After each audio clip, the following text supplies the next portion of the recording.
1957 அவர் இறக்கக்கூடிய காலகட்டத்தில தான் மதுரை விமான நிலையம் என்கின்ற ஒரு நிலை உருவாகிறது. ஒரு சின்ன விமான நிலையமாக அங்க உருவாகிறது. அதற்கு பின்னால் கருணாநிதி காலத்தில 2006, 7 காலகட்டத்தில அது பன்னாட்டு நிறுவனமாக தொடங்க இருக்கிறது. அந்த இடத்திற்கு, அந்த விமான நிலையத்திற்கு சின்ன உடப்பு என்கிற கிராமத்தைச் சேர்ந்த தேவேந்திர குல வேளாளர்கள் மட்டுமே இருக்கக்கூடிய கிராமத்து மக்கள் தான் தங்களுடைய வாழ்வாதாரமா இருக்கக்கூடிய அத்தனை விளைநிலங்களையும் குடுத்தாங்க. தானமா குடுத்தாங்க.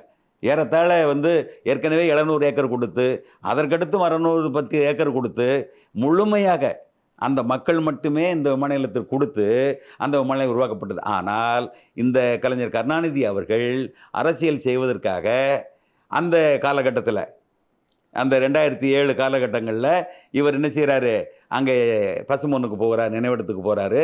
அப்ப வாக்குறுதி குடுக்குறார். விமான நிலையத்துக்கு பெயர் சூட்டலாம் அப்படிங்கிற மாரி அந்த ஆசைய தூண்டி விடுறார். இதுதான் சிக்கல். நல்லா யோசிச்சு பாருங்க.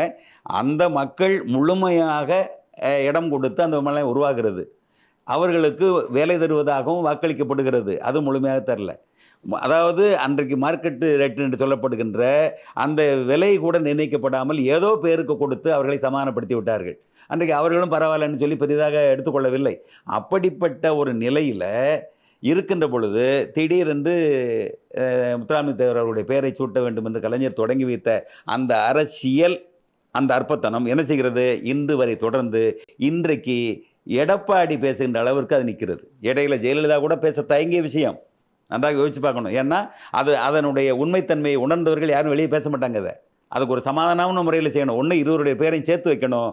அப்படி இல்லன்னா, பொதுவான பாண்டியருடைய மரபு பேர் அல்லது மீனாட்சியினுடைய பெயர்களை வைத்து மதுரைக்கினுடைய அடையாளமாக அந்த விமான நிலையம் திகழணும். இதுதான் சரியான முறையாக இருக்க முடியும். அதை விட்டுவிட்டு